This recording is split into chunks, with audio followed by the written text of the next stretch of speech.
All right, welcome.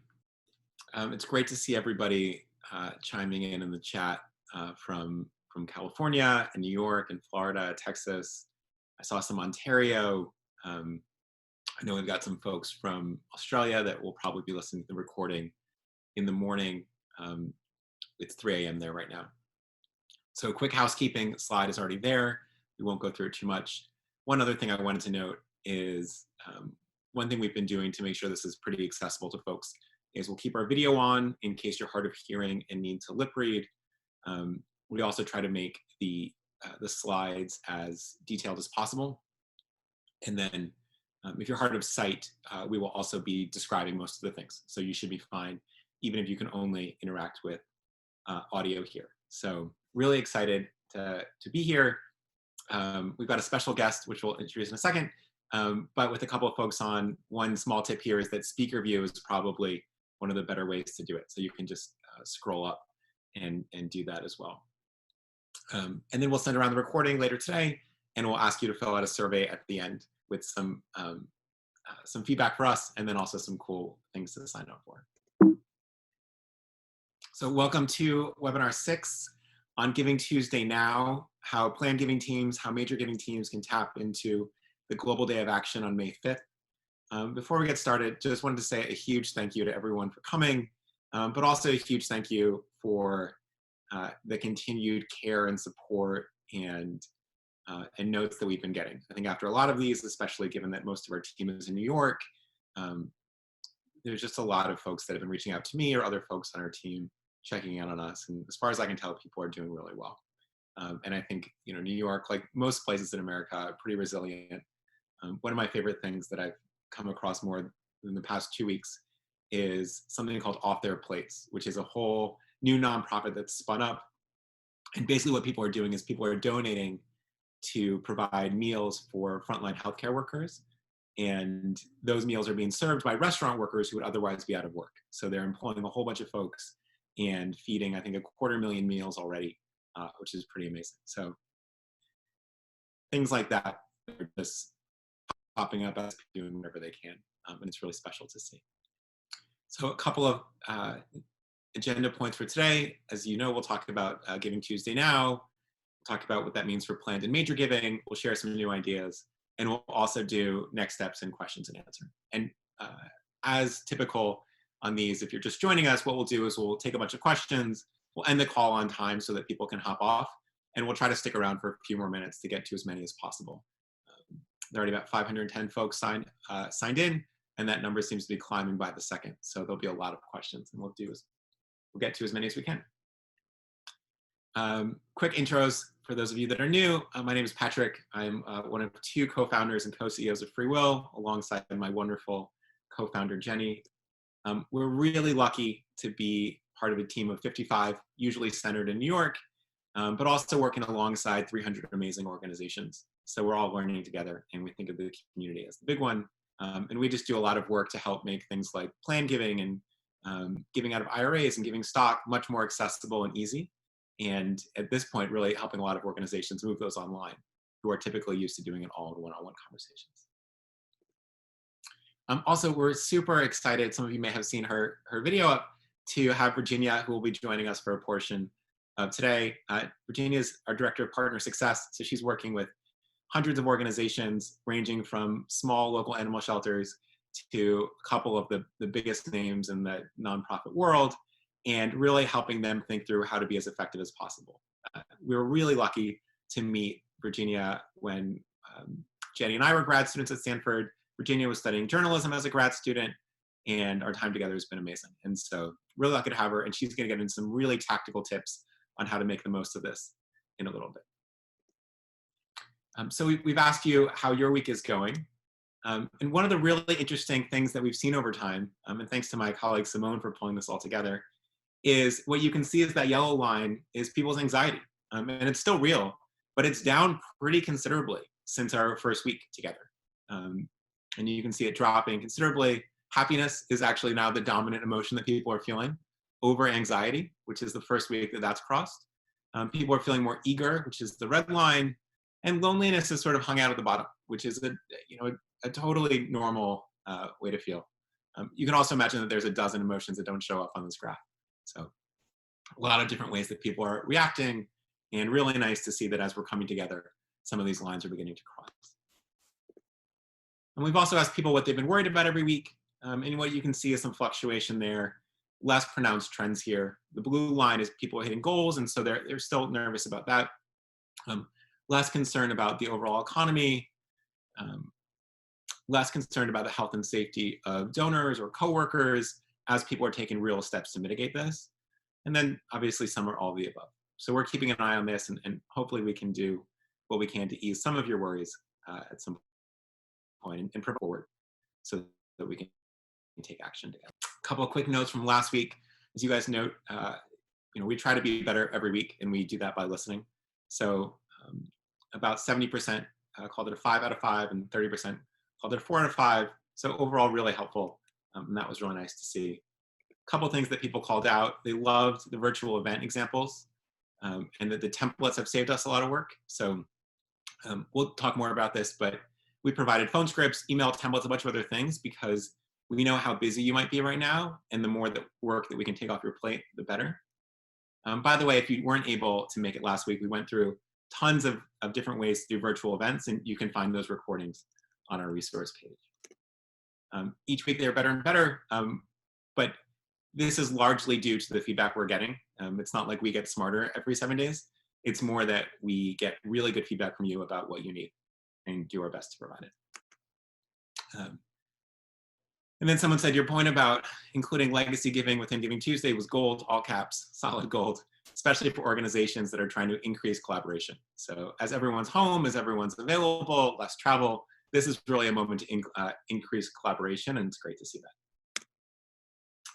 Oh, and the strategy memo, which is something we put together on help organizations invest in planned giving and talk about why you might want to do that, worked wonders on this person's boss. So that's a huge win to see.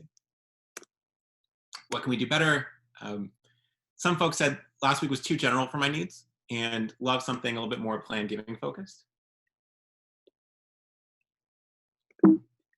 We also heard, can we do a sample virtual event in the future on one of the webinars to really sort of get a sense of exactly what that looks like from a step-by-step context. Someone said better, but still a little too fast for me to take good notes. We're doing our best to slow down, and I think we may just get a little too excited. And then someone wrote this, Patrick wears black every week, and then they wrote boring in all caps. So maybe put on something festive, but I don't know, we'll see. Thank you for that feedback, though. I'm glad that everyone is paying such attention. Okay, let's talk about GivingTuesday now quickly. Many of you know this, but GivingTuesday was actually founded only in 2012. So it's relatively new in New York, which I didn't know until we did some research for this webinar, by the 92nd Street Y, along with the UN Foundation. And now it's its own organization and a separate 501c3. In 2019, we had total donations of at least 2 billion, but the number is much higher likely, and it's very hard for the team to track over there. More than 20 billion social media impressions about GivingTuesday in 2019, which is pretty amazing. And now they're thinking about GivingTuesday Now. So GivingTuesday Now is a new day of global giving and unity on May 5th, 2020, which is, I believe, exactly 2 weeks from today. It's thought of as an emergency response to the unprecedented need caused by COVID-19. And this is in addition, as many of you know, to the regularly scheduled December 1st, 2020. So that still happens. You'll still want to have all your plans in place. Those will shift in the absence of events and in-person meetings, but we'll talk more about those come summer and fall. So we asked you, okay, this thing was just sprung on you. What are you going to do about it?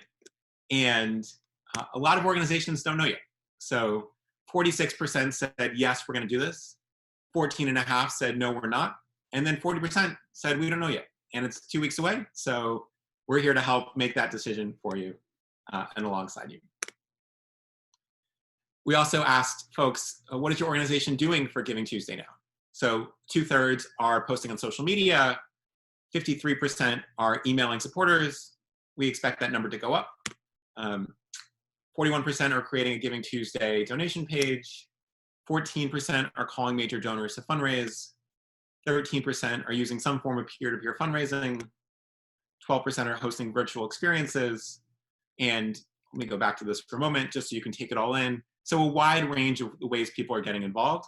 And what you can see is things that take less time are happening in greater numbers. So this is one of these moments where we're asking people in the sector to move more quickly than they're used to, and you can see how that shakes out and what people are planning.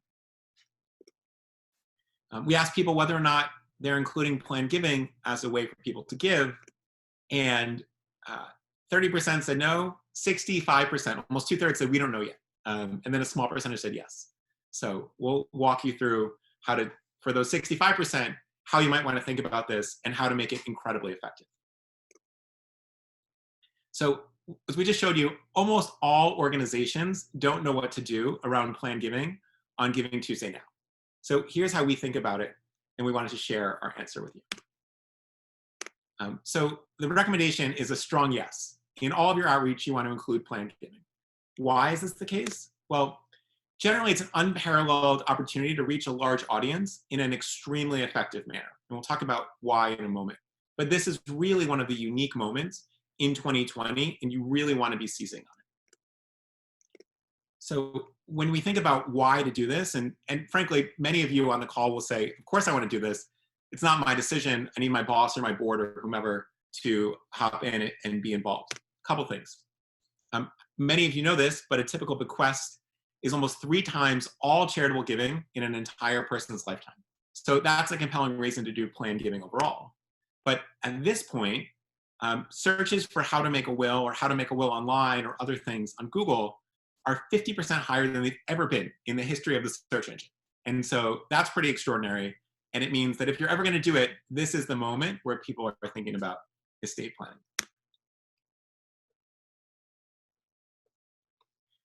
The other thing to note is that, as we shared previously, in March on FreeWill, we saw 6 times higher bequests than we did the March previous in 2019. So giving is just off the charts, not just estate planning.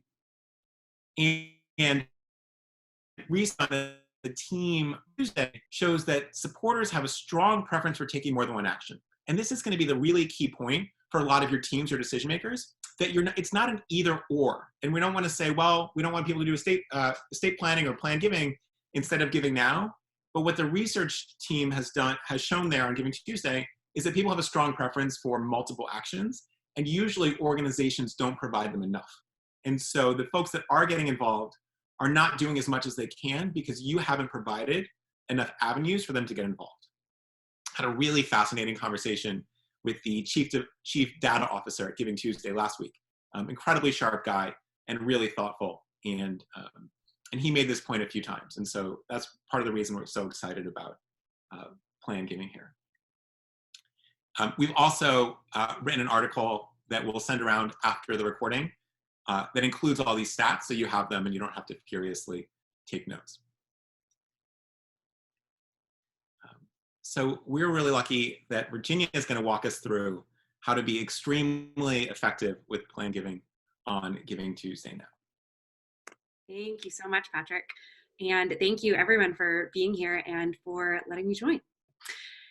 So one of the things that Patrick just mentioned that I think really can't be overstated is that planned giving is most effective when it's included among several other options. So this isn't just our hypothesis, this is highly research-backed. The data team at Giving Tuesday has shown that supporters have a strong preference for getting involved in more than one way. And our own research shows the same thing as well. So we have run countless tests with our hundreds of partners that we are lucky to work with and learn together alongside. And we've seen that people respond really well when they are offered planned giving as well as other options. And I want to be really clear about this. This does not mean that planned giving is most effective when it is sort of an addendum to a newsletter or a small postscript on an informational email. It means that it's most effective when there is a clear call to action alongside some other choices as well. People want to feel that sense of being able to select the option or multiple options that work best for them. So a few ways that you can do that. I would say choose about 4 to 6 options for your supporters to get involved with Giving Tuesday now. So again, it's not just planned giving or real-time giving. It can be planned giving, real-time giving, several other options. And we will show some examples of those in just a moment. Make it clear right from the get-go. So having a subject line like options for you will help increase open rates. It lets people know right off the bat that this email is not just going to be a real-time appeal. It's not just going to be, asking them to open their wallets, their checkbooks, which, we know is not accessible for everyone in this moment. It lets them know they get to make a choice, which also gives them a little bit more of that kind of autonomy and sense of control that a lot of people are missing right now. And on that note, something that's really important to highlight is that these options don't all have to be fundraising either. Obviously, we know that fundraising is going to be an important part of it, but to reiterate Patrick's point, it's not an either or. Folks might choose one or more fundraising options that work for them. If you give them more options, they may also choose to get involved in other ways as well. And we'll show you a few examples of those. Yeah, Regina, I really love this point because I think one of the things that when you only give fundraising options, people sort of think, okay, I can't do that. But if you provide other avenues, it really gives them the freedom to engage. So love this point. So this is a template of what that language might look like. We will make these templates available to you after the webinar as well. Quick note that East Iowa State is a fictionalized organization that we put together just purely for example purposes. So these are a couple different things that you might want to consider. You'll see it's really easily scannable. It's bullet points. There are very clear call to actions for each of these. And there's a good mix of different types of both giving and non-gift ways to get involved. So, a cash gift, absolutely, we don't want to cannibalize that fundraising, but also non-cash, also spreading the word. And then, of course, plan giving as well, making it clear why that's something you want to do, and that call to action, which we'll talk about in a moment. So what does it look like to make asks that are not fundraising? Here are a few examples that we have. Trinity Services presented this as kind of a creative idea, asking supporters to take a selfie with a positive message for the people that Trinity Services supports. Very easy, very low lift, a really, really nice way to get involved. Asking people to sew masks for workers and volunteers, and even including instructions or links on how to do that. There are a lot of people who, a lot of us have less free time. Hats off to all of the parents out there. But there are also people who have more free time, like my sweet retired mother in California, who has been sewing masks for workers and volunteers. And I bet if you ask people to do it and, proactively make it easy for them to see how, you'll get even more response. Giving them the option to sign up to call some of the folks who might be older or more isolated members of your community. And you can really use the term community broadly here. It might be something that is sort of traditional, like members of the church. It might be something much more widespread. It might be fellow people who have adopted from your animal shelter. It could be really any way you want to think of it, but this is something that people are really eager to connect, and it's really a service on both sides. I actually signed up for something similar to this recently, and there's been so much demand that they've run out of orientation space. So there is definitely a need for this. A few more options. You can make it available for your community to join a virtual event about how your organization is persevering. Of course, we did some focus on what these virtual events might look like in our webinar last week, and we're going to share some more details about how we might even sort of model this for you. But it's a nice way, again, to offer both connection and information on your organization. Giving the opportunity for your supporters and anyone on your email list to write thank you notes or emails to the folks who are kind of frontline working with your organization. One of the things that I've been really, really impressed by is the way that organizations that probably never, when they began their missions, thought they would be frontline pandemic responders, but they found ways to make their mission and make their resources really, really effective in responding to this. And I know that there's a lot of gratitude out there. So just giving an avenue for folks to express that gratitude, again, is really a service on both sides. And then the last one there that I do want to highlight is the opportunity for a beach or a trail or a park cleanup. Everyone wants to get outside right now. So if you are in a part of the country where it's not too dense and you can do this at a safe distance, that's a really great way to offer folks an avenue to get outside as well as have that positive impact. Second tip, use inclusive and welcoming language. So one of the things that I have heard from our partners a lot in the recent weeks is that there's a big fear of being tone deaf, right? There's a big fear of almost seeming like an ambulance chaser, for lack of a better word. And that's a real and valid fear. The last thing we want to recommend that you do is, see this as an opportunistic moment. But what we've also seen is that estate planning and charitable giving are surging across every demographic. So this is top of mind. People are thinking about this whether you put it in front of them or not. And people are thinking of this regardless of what demographic they fall into. So this is a great opportunity to share planned giving with a broader audience. Traditionally, planned giving has been reserved for the older members of a community for fairly obvious reasons, right? There's also sort of an idea that if you're young, you don't need a will. And of course, we hope that no one who's making a will needs it in the imminent future, but it's best practice to have one. And so it's a really great way for you to make this available to your broader audience and also to avoid making it seem like you are targeting one specific group. So, if you were to only send it to folks in that older demographic, they can actually feel kind of targeted and, almost bordering on feeling offended if they think it's only because of their age. So it's a really, really nice way to make sure that you're making this an option to everyone in your supporter base and not solely selecting one group or another due to age or, other reasons along those lines. So this is an example of how you might want to say this. Friends of organization from 18 to 80 choose to include organization as a way to show commitment to the mission today and have an extremely long-lasting impact. The thing to really call out here is 18 to 80. This sounds like a large range. When I say this to nonprofits, a lot of times they're like, okay, sure, 18-year-olds writing wills. It's true. People we see really from their 18th birthday up to the later and later decades of life are writing wills, and now more than ever. So the other thing that's important here is not just saying those age ranges, but saying that other people like them.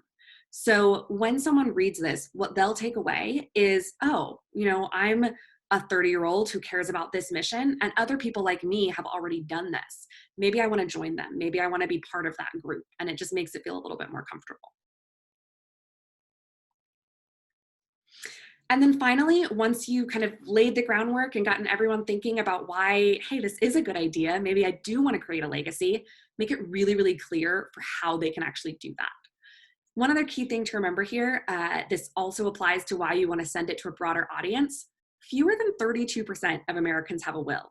Even if they have a will, they likely haven't updated it in 5 or more years. A lot of folks, might write a will when they have their first child or when they buy their first house. They might even wait until, later on when they feel like they have more assets and it's more applicable to them. And then a lot of times that just sits around and they don't go back to it when they have, grandchildren or their circumstances change otherwise. We hear from a lot of nonprofits that, they have very savvy donor bases and they kind of think everyone might already have a will.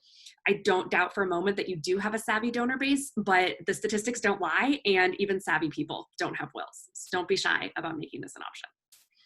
I just remember when Virginia and Jen and I were at Stanford, we talked to literal rocket scientists who were 60 or 70 and didn't have an estate plan. And we thought, okay, well, if the rocket scientists haven't done it, there's not a lot of hope for the rest of us. So just keep that in mind. Such a good point. So some ways that you can make this really actionable for your supporters: give them someone to reach out to. So end that call to action with, for more information, email Jane Doe at Jane@. One note here, this person, if you have a planned giving officer, that's great. That's an obvious option. If you don't have a planned giving officer, it doesn't have to be someone with an encyclopedic knowledge of different planned giving options. It doesn't have to be a lawyer. It can just be someone who's, open to having a warm conversation with someone about what it looks like to build a legacy with that organization. fill out this form for more information. You might choose to have a form on your website that will allow the person to, include their contact information, include preferences on how they'd like to be contacted, and then you're really well positioned to reach out to them to start that conversation. And then finally, point folks to freewill.com. So obviously, we work with our nonprofits every single day, the partners that we're lucky to work with on how to do this. But even if you're not a partner, a really intrinsic part of our mission is that the estate planning tools are free for anyone to use. And especially at a time like this when it's so important, please, we encourage you and we welcome you to send your supporters there, and they can just write in your organization and get that important document started. Great. Thanks, Virginia. So we'll talk a little bit more about major giving for Giving Tuesday now as well. And we know a lot of you are playing dual roles and some of you are doing only major giving.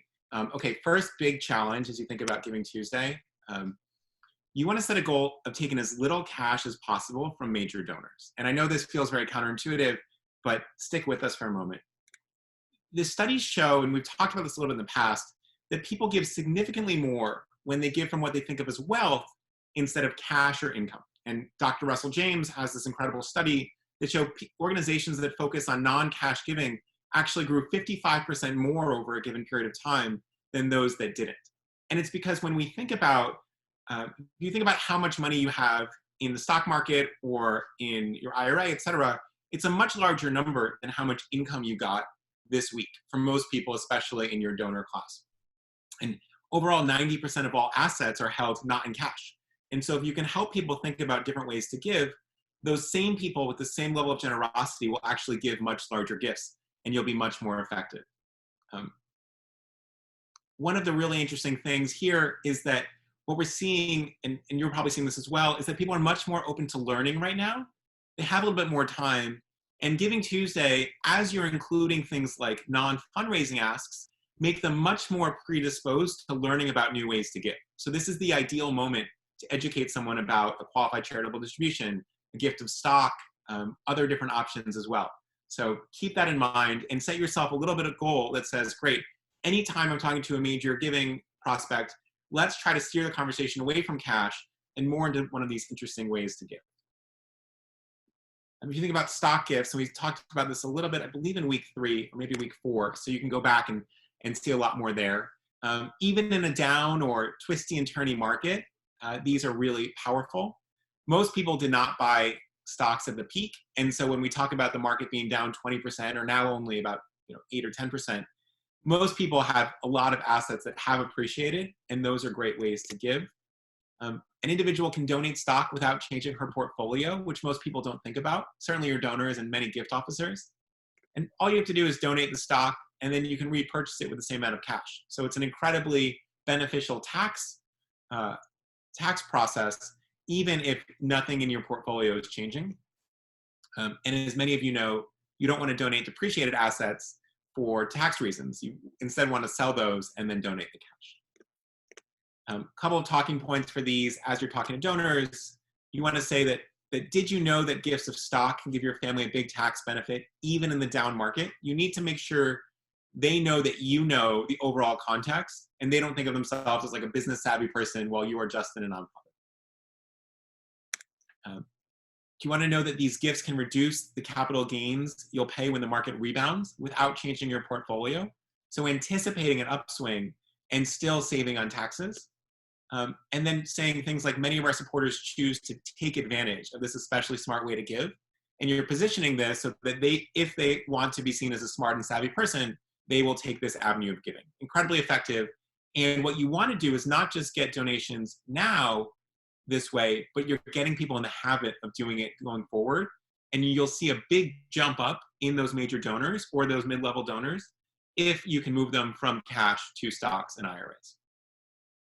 Similar qualified charitable distributions, don't assume that these have gone down a lot because a lot of older folks are more weighted in bonds than they are in equities compared to someone who might be starting their career. Baking in the habit of QCDs, just like stocks, is hugely helpful. And when RMDs return next year, this will become a recurring annual gift. And then giving a QCD is much better than cash for a donor because it saves future taxes. And if you are someone who's even older and thinking about how to pass on assets in a tax efficient way, you want to hold that cash for your heirs and give money out of your IRA, which would have been taxed pretty heavily for heirs. We wrote a whole strategy memo on this as well that we'll share afterwards in case you want to get much deeper. But a lot of organizations are actually leaning into QCDs right now.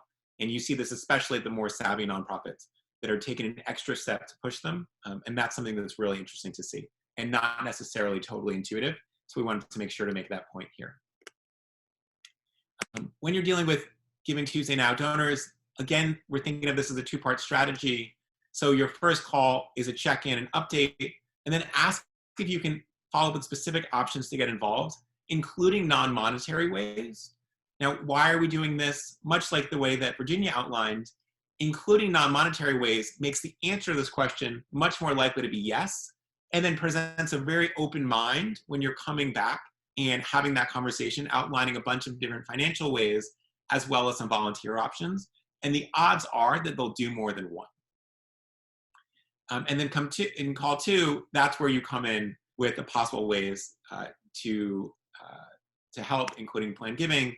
We've actually, thanks to a couple of colleagues, my colleague Simone and my colleague Danielle, helped put together new GivingTuesday Now phone scripts. So these are all free and available. We know you're moving incredibly quickly, and so we want you to be as prepared as possible. So we'll share those with you after the call as well. We know there's a lot of information, and so hopefully you'll pick and choose the stuff that is most useful to you. All right, let's talk about putting this into action because we only have 2 weeks. Here's what the suggested calendar looks like. So this week, which means from today through Friday, we're going to continue stewardship calls to all major donors, and you want to ask for permission to share more about GivingTuesday Now. If you want to know what this looks like, go check out some of those phone scripts. You're going to finalize your email calendar for this in the next week. Again, we know it's moving quickly, but a lot of organizations are much more open to changing their communications calendar than they would have been, say, last November, when everything is set in stone. You're going to post on social media announcing that you'll be participating. And if you need to, you're going to make the case to your boss, who should be open to it. And if she's not or he's not, you can share some of the resources that we provided. Okay, next week, here's what we're going to send an email announcing GivingTuesday Now on Tuesday or Thursday. Those are traditionally the highest days of the week in terms of open rates. We're going to do some initial social media posts. Those are pretty easy. Here's what the announcement email looks like. So a couple of things that I want to call out. Again, we're using East Iowa State University, which is fictional, but as a way to really drive home a couple of these points. So, dear name of donor, I'm so proud of our community. Yes, I spend most of my days tucked in what used to be a kid's playroom and is now a makeshift office. You know, every week we talk about this, but being a human makes it so much more interesting to read the rest of this. Given that you are making it through just like everybody else, allows the donor to say, okay, this is a person and not sort of spam from a large entity that doesn't care about me. But I'm getting reports from our teachers that they and their students are making the most of Zoom classes. I'm seeing alumni reconnect with classmates they haven't spoken to in decades, and we're all making the most of uncertain times, which in many ways is what EISU prepared us to do, right? So you're talking about the broader togetherness and the way that people are persevering and doing the most that they can.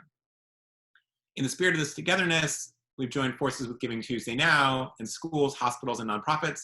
So what this is doing is saying this is happening worldwide and giving you the permission to be asking because everybody's doing it across the board and it's not this weird outlier of somebody pushing this, et cetera. As a friend of EISU, join us and use the individual power of generosity to stay connected, et cetera, et cetera. Whatever you can do, monetary or not, means a lot. So this way people aren't checking out if they don't immediately feel like they can make a gift. Here are a few ways we can we invite you to join us, and then we'd be laying out the different options as well. So I hope this makes sense to people. We'll include the template. There's a couple of really key things that we just want to make sure you saw here as you're thinking about how to message it for your own communities. Okay, next week, again, so still here, this is one of the best tactics that nobody uses.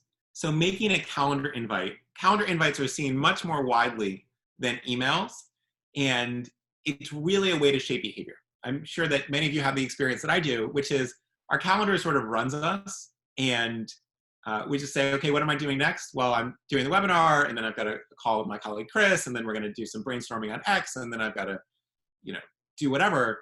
And it's sort of point by point. And this is actually the reason that many of you don't just get RSVPs, emails from us when you sign up for a webinar, but also get a calendar invite so that it's much easier and more intuitive for you. And frankly, it means it's much more likely that you'll actually come. So what that looks like is this.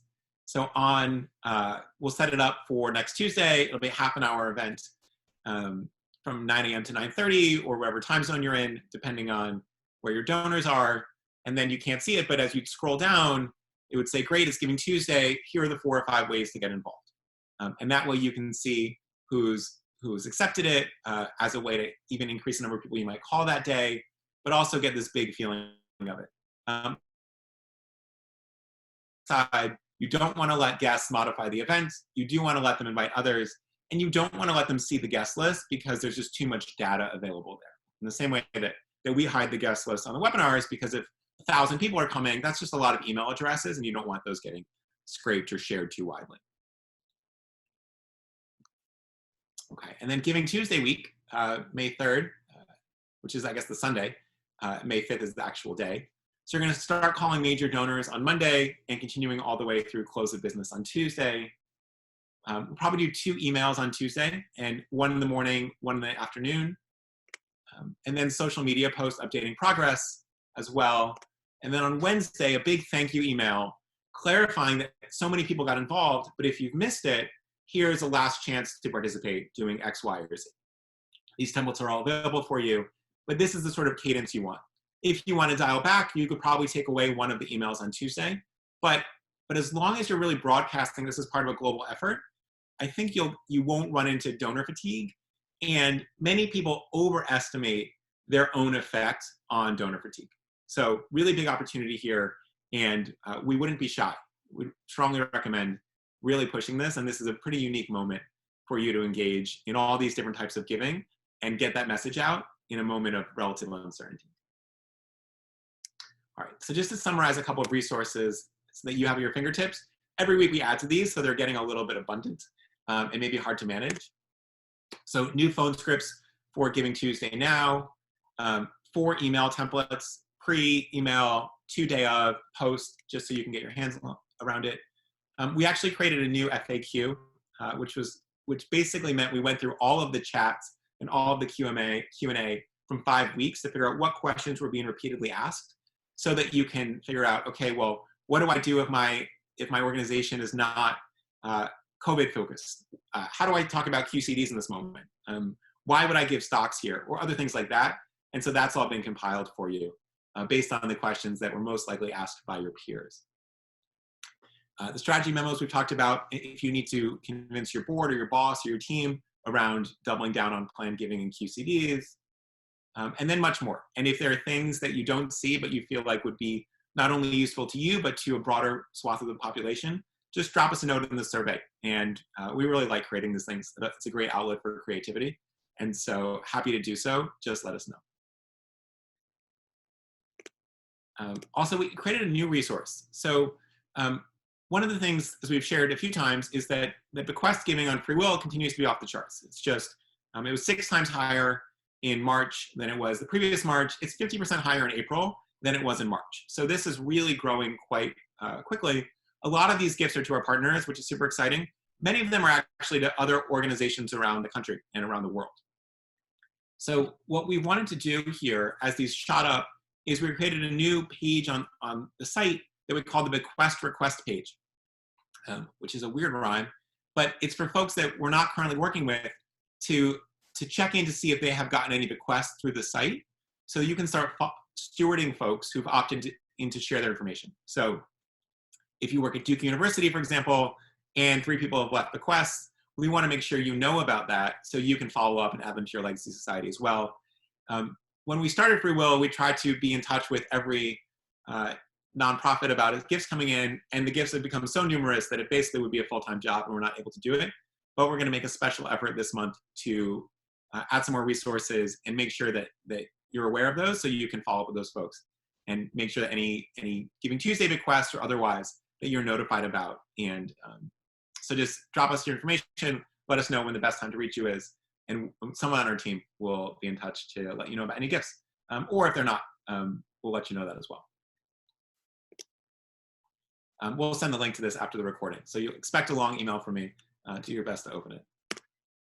All right, a couple other ideas we have from around the community before we wrap up. Really fun things. So more people are leaning into video. And as we've talked about in the past, this can be low budget, on your phone. Authenticity trumps perfection here. For a lot of schools, it turns out that Giving Tuesday is also during Teacher Appreciation Week. And so we're allowing donors to give a gift in honor of faculty or staff. For most students, these are the most memorable folks. And so giving in honor of my high school chemistry teacher would be really compelling to me, more than a broad appeal. And then in our launch email, someone wrote this: we're asking supporters to include a Facebook fundraiser and ask their friends, highlighting that it's Giving Tuesday. And so this is a big moment to engage people who are especially passionate, but may not have a ton of resources, to engage more donors, which will both raise more money and also increase your future donor pool. So that's really cool. People are also spending much more time on social media now, so these can be particularly useful. We really like this from Our Lady of Peace, which is a Catholic high school. So they have a specific Giving Tuesday Now fund supporting tuition assistance and what they call the Angel Fund. You'll see Save the Children, amazing international relief organization, has the same dynamic, where they're really created a reason to give on Giving Tuesday around their work. What you see is that Save the Children is doing direct impact work around the world, which is amazing. But coming back to Our Lady of Peace, obviously, these high school students are not frontline healthcare workers, but we're still showing, okay, there's students taking classes on Zoom, there's tuition assistance needed, and they're talking about it in a way that's relevant to them, which is really impactful. So whether you're in category 2 or in category 1, you can do this. We actually got this yesterday from our friends at American Heart Association, and we love it. So what this is a conversation with Nancy Brown, who's the CEO of the American Heart Association. A couple of things to point out. Up top, you see there are 3 options. Now, what's cool about this? Every week, Wednesday, a Monday, another Wednesday, they're at different times so that they'll be more accessible to people. They're also on different topics. So people can join all 3. People could also, it seems like they could get a lot of value out of one if that's all they can make. And that's bringing people much closer to the organization. The other cool thing at the bottom, if you look at the arrow, is they're sending questions before and during. And what you really want to do is prep a bunch of questions before if you're having a town hall event, so you don't get stuck while people are typing, just sort of staring at the screen and not doing much. More ideas. So one organization is teaming up with a few other local folks and putting out a press release to all the local stations about Giving Tuesday Now. This is fun. For the college, we're opening up an all-day Zoom hangout where people can pop in, talk to our dean, teachers, et cetera, who will be there on a rotating basis. So if you have a couple of staff members taking 45-minute or hour shifts, you can cover this pretty easily, and it gives people a chance to engage and connect. What we see actually with a lot of colleges and secondary schools is that they're becoming moments of community again, because people are spread out. And normally where you'd come every year or every 5 years to a reunion, you can actually have these sort of pop-up events on Zoom, allowing people to connect and feel much more close to the organization that otherwise wouldn't be possible. And it's one of the examples of making the most of this and doing even more than you could otherwise. Cool. So community roundtables, as we've talked about, these have been just wonderful. So if you want to join, there's another higher ed one on, I guess, next Wednesday at 1 p.m. There's another health roundtable on Thursday, the 23rd. There's another environmental roundtable that we're still scheduling. And then you can just RSVP in the survey. Also, if there's a type of organization you're not seeing here and you want to join one, or you want to even help lead one, let us know. Just drop us a note in the survey. These conversations have been great, and people have really loved coming together with people solving exactly the same problems, not just the broader nonprofit fundraising stuff. Also, there are a few others, K through 12, arts and culture, animals. that we've already done, but those recordings are available. So if you want to take a look and you weren't able to make it, there's some really cool insights in each of them about the specific area. There's one on faith as well, and that was a great conversation. All right, one more event before we get to Q&A. So many of you asked about, okay, what does a virtual event actually look like? And so what we're going to do next Monday is we're actually going to host a trivia night for a lot of folks on the FreeWill team, anybody on here that wants to join, or your friends and colleagues. So we'll do nonprofit trivia night. What we'll do is we'll have fun together, but we'll also model it after a nonprofit virtual event. And we'll sort of do meta commentary the whole time to talk about why we're doing things in certain order, how to insert the right fundraising pitch here, et cetera, et cetera. And so this is a really cool opportunity here to both really just enjoy ourselves, but also learn a little bit and have an extended period of time. We thought about doing this in a webinar. Frankly, it just takes too long to do as a sub portion of something like this. And so we'd figure, let's have some fun. Let's do it together. If you want to join, this RSVP will also be in the survey, and we'll add you to the calendar invite because of the power of calendar invites that we talked about earlier. So please come. We're writing the questions as we speak. If you have any suggested categories, feel free to nominate those as well.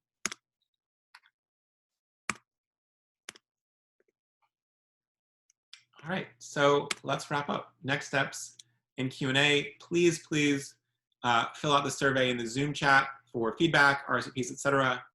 Next week's webinar is going to be on making smarter decisions in changing times. So thinking about how do we pivot faster? How do we build the tools and mechanisms? What are the key internal ways to do this?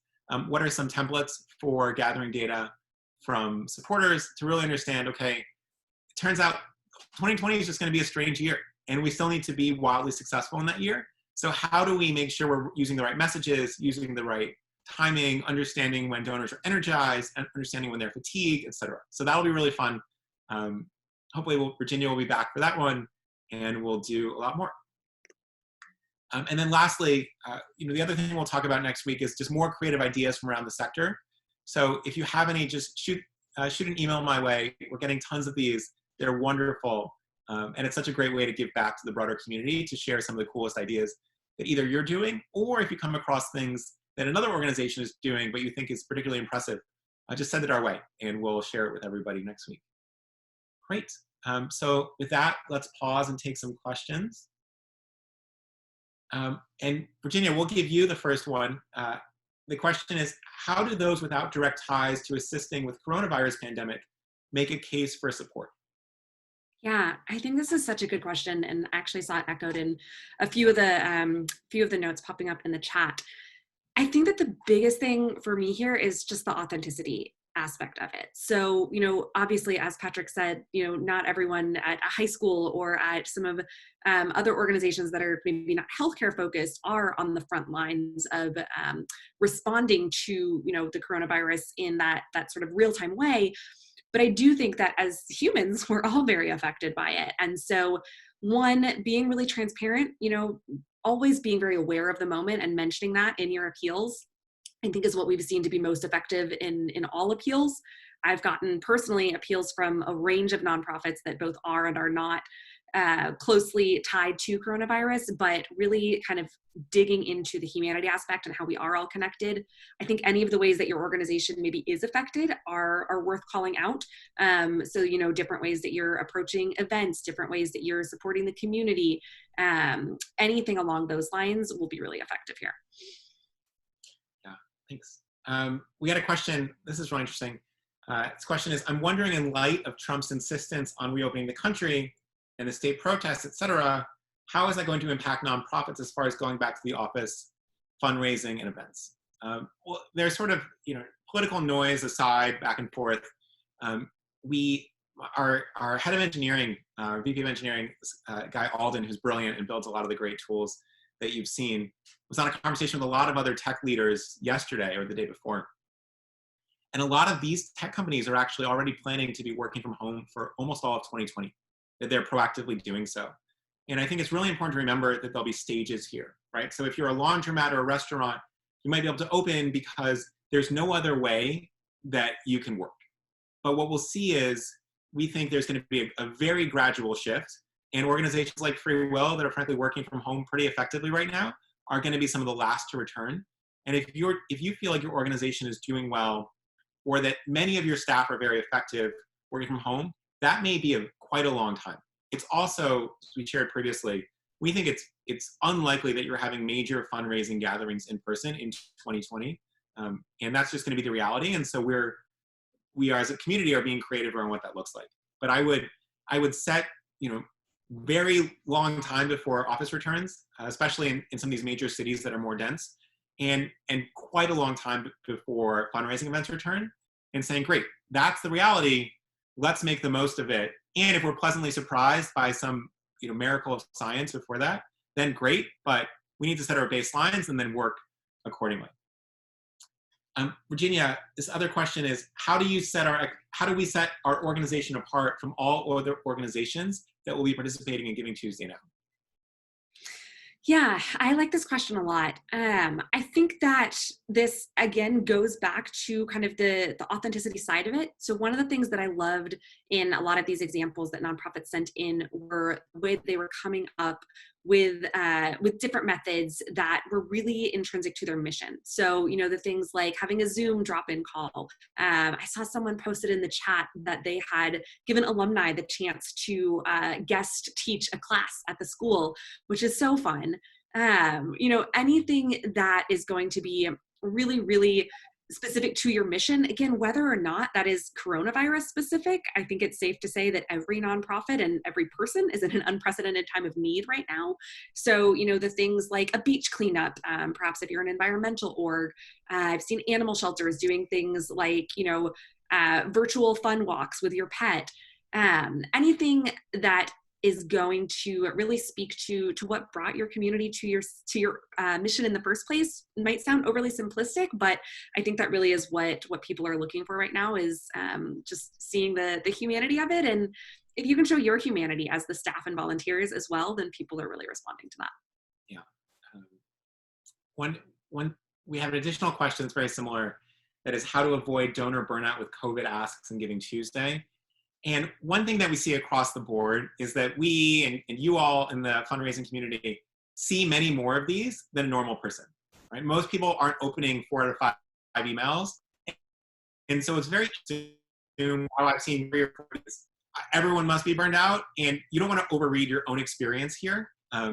One similar note is that one thing that's going to get a little wild come June, July, August, September, October is we are coming up on a presidential election and a whole bunch of really important Senate races. And regardless what party you're in, people are going to be getting a lot more fundraising asks in politics. Usually these organizations, meaning political candidates or political parties, are less worried about burnout because there's an election day and then everything's over.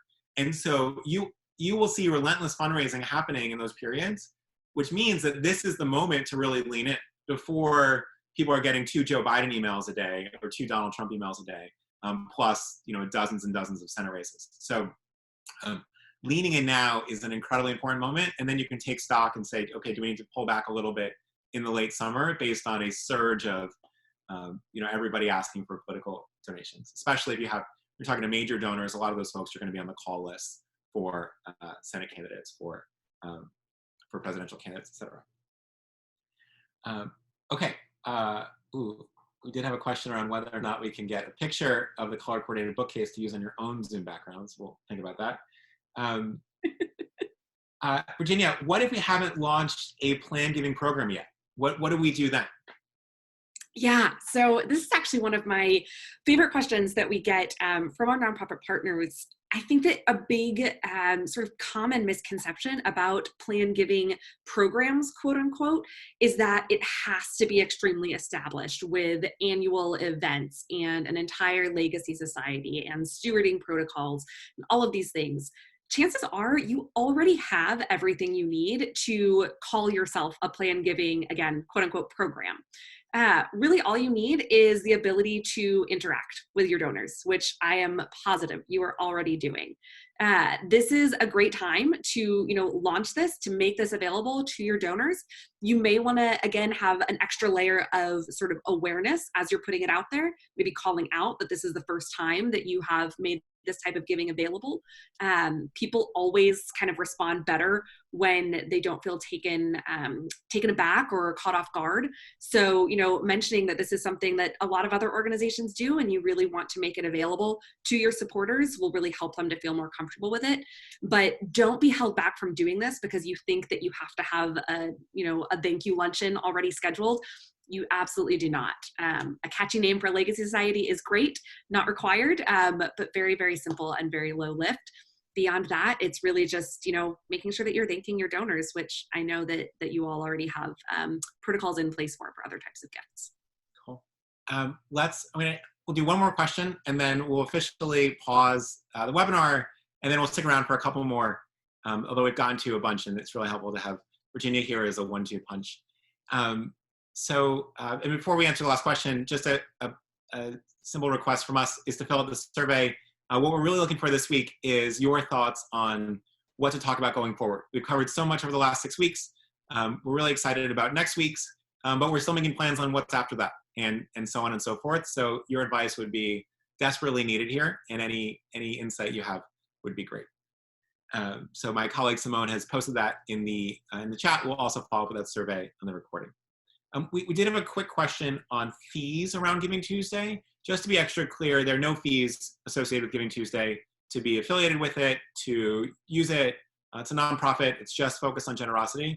So you've got plenty of other things to worry about. Don't worry about that.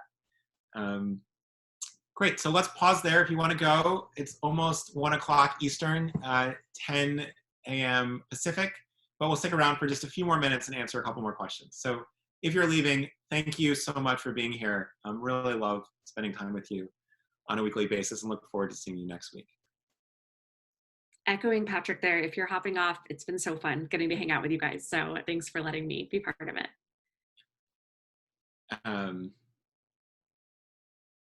Great. So a couple other questions. My executive director is tech challenged and does not want to participate in Giving Tuesday now, as she feels it is too common. Any suggestions on how to make the case for participation? Pretty easy. I mean, one, you can actually, when we send around the slides later, you can look at the percentage of people that are participating versus don't know yet, and you can use that as leverage. The other thing is that, I assume your organization has some special role to play, and you can do that. The other thing we'll talk about next week is just using good methods to listen to your donors so that you can get feedback from them that you can bring to your boss. One other thing I would say there, Patrick, that I think is worth mentioning is that Giving Tuesday is, I think, so effective because it creates that urgency, and it's just a very well-studied psychological principle that people respond really well to urgent asks, feeling like they're working towards a goal, and Giving Tuesday now is ready-made for that. That's a great point. One question here was, you mentioned calling major donors. I feel like they should be excluded from this and have a more personal strategy. Thoughts? ? And what I would say here is that you want to think about this as a service to major donors, right? Major donors are people that are most deeply involved with your organization. And so what you can do is, in that two-part strategy is first check in on them if you haven't already. And two is, hey, we're organizing Giving Tuesday. We're seeing a lot of people get involved. Do you want to hear more about what we're up to, including a lot of the non-monetary ways that people are helping? And we as an organization have a responsibility to keep our major donors in the loop on these things. And if you take that lens, you don't want to put them in a list of phone bank. If you've got young students calling them and just sort of jamming through 100 phone calls in a couple hours. But if you have a relationship, you really want to be updating folks. And if they want to participate, great. In many ways, if they're participating in a non-fundraising way, it will bring them close to the organization and maybe increase your gifts going forward. But it is a really key moment to help expand the arsenal of types of gifts they can make, because people are really open to learning at this point. All right, let's do 1 or 2 more questions.